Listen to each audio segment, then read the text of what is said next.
vatandoshlar, sizlarga Moskva aviakassasining xizmatlarini taklif etamiz. Bizda chiptalarni eng arzon narxlarda sotib olishingiz mumkin va Rossiyaning istalgan hududidan siz xohlagan yo'nalish bo'yicha chiptalarni onlayn sotib olishingiz mumkin. Xizmatlar 100% ishonchli. Dunyo yangiliklari kanali buni kafolatlaydi. Batafsil ma'lumotlar ekraningizdagi raqamlarda. Kunning muhim va dolzarb yangiliklari bilan dunyo yangiliklari o'z ishini boshladi. G'arb Belarus va Rossiyani bo'g'ib yo'q qilish niyatida Lukashenko.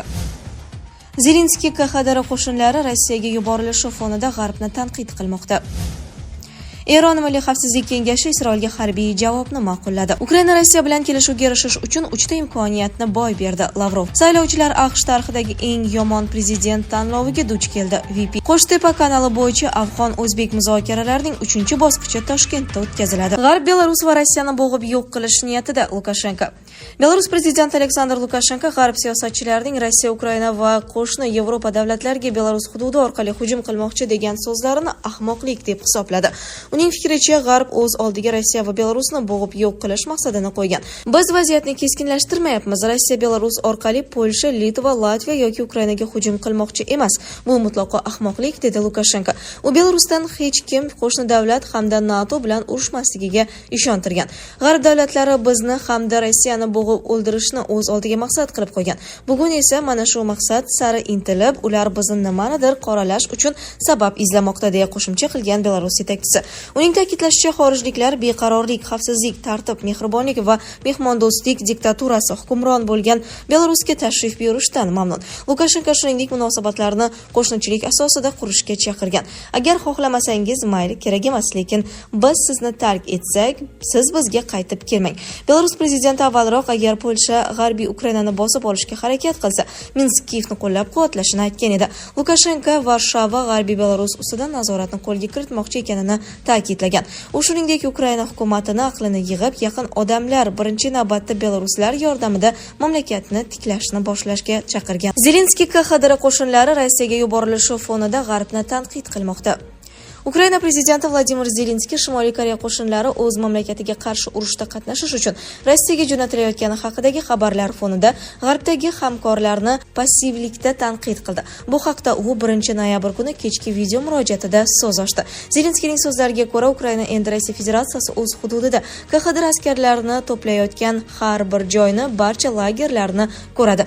Agar bizda yetarlicha uzoq masofadan zarba berish imkoniyati bo'lsa, biz oldindan zarba berishimiz mumkin edi. Bu esa hamkorlarga bog'liq. Ammo juda kerakli masofa o'rniga Amerika kuzatmoqda, Britaniya kuzatmoqda, Germaniya kuzatmoqda. Hamma Shimoliy Koreya harbiylari ukrainaliklarga zarba berishni boshlashini kutmoqda, ta'kidladi Ukraina rahbari. Rossiya va Ukraina o'rtasidagi bu urush kengaymasligini va urush Yevropadan dunyoning boshqa mintaqalariga tarqalmasligini chindan ham istaydigan dunyodagi har bir kishi shunchaki tomosha qilishdan ko'proq narsani qilish kerak.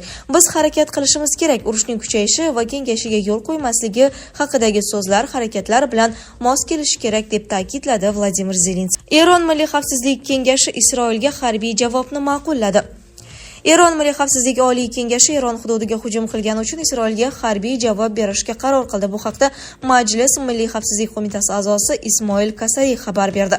Unga ko'ra, javob zarbasini berish vaqtini qurolli kuchlar belgilaydi. Ba'zi hukumat amaldorlari va boshqalar Isroilga javob beryapmiz deyishlari mumkin, lekin ular hukumatda ham, undan tashqarida ham qaror qabul qiluvchi shaxslar emas.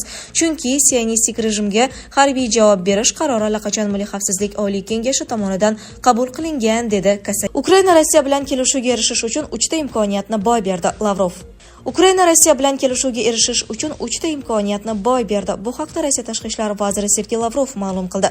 Kiyev 2014-yilda Qrim bilan birga o'zining birinchi imkoniyatini qo'ldan boy berdi. Keyin 2015-yil fevralida Donbassdagi vaziyatni tartibga soluvchi Minsk kelishuvlari imzolandi, deydi Lavrov.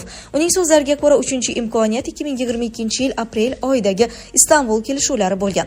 Lavrov shuningdek, Kiyev kelishuvlari qanchalik uzoq bo'lsa, uning hududi shunchalik kamayishini ta'kidlagan. Rossiyalik siyosatchiga ko'ra, Ukrainadagi tinchlik Ukraina va G'arbning rejalariga kiritilmagan.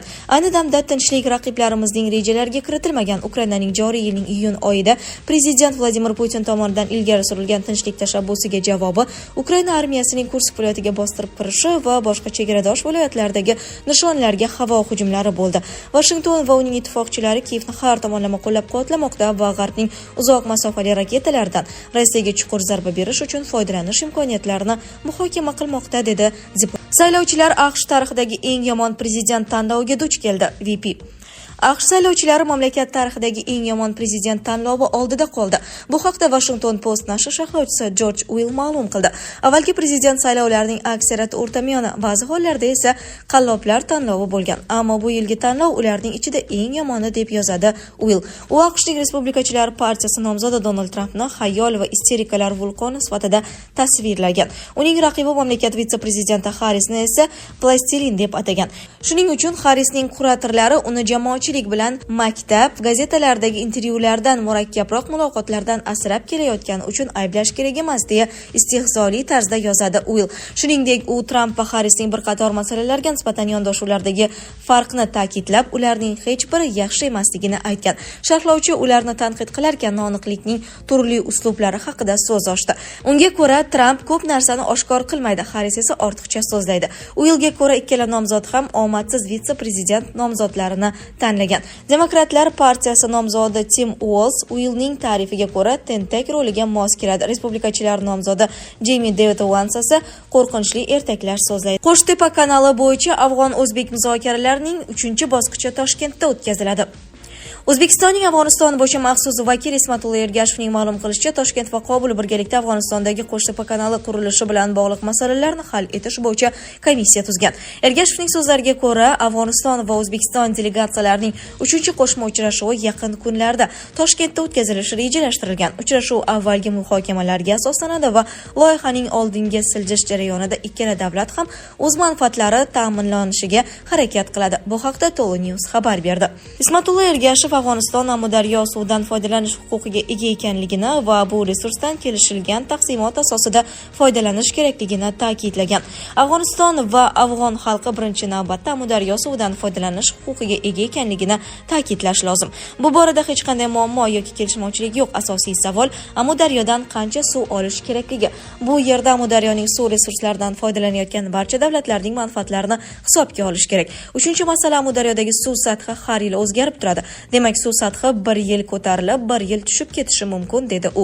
Ergashevning ta'kidlashicha, Qo'shtepa kanali qurilishi bo'yicha qo'shma delegatsiya tuzilgan. Hozirgacha 2 uchrashuv o'tkazildi. Biri Qobulda, ikkinchisi Mozori Sharifda bo'lib o'tgan. 3-uchrashuv tez orada O'zbekiston poytaxti Toshkentda bo'lib o'tadi, dedi u. Afg'onistonlik siyosiy tahlilchi Abdusodiq Hamidzoiy so'zlariga ko'ra, Afg'onistonning Amudaryoga bo'lgan huquqi o'rnatilgan va bu masalani hech kim tasdiqlash yoki rad etishga hojat yo'q. Qo'shtepa kanali Afg'onistondagi eng yirik sug'orish kanali bo'lib, muvaqqat hukumat loyiha byudjeti mamlakatdagi tog'-kon ishlaridan tushadigan daromadlar hisobidan moliyalashtirishini aytgan. Qo'shtepa kanalining 2-bosqichidagi ishlar Faryob viloyatining Anxoy tumanigacha yetib borgan. Sizlarga yetkazmoqchi bo'lganlarimiz shulardan iborat edi. Dunyo yangiliklaridan uzoqlash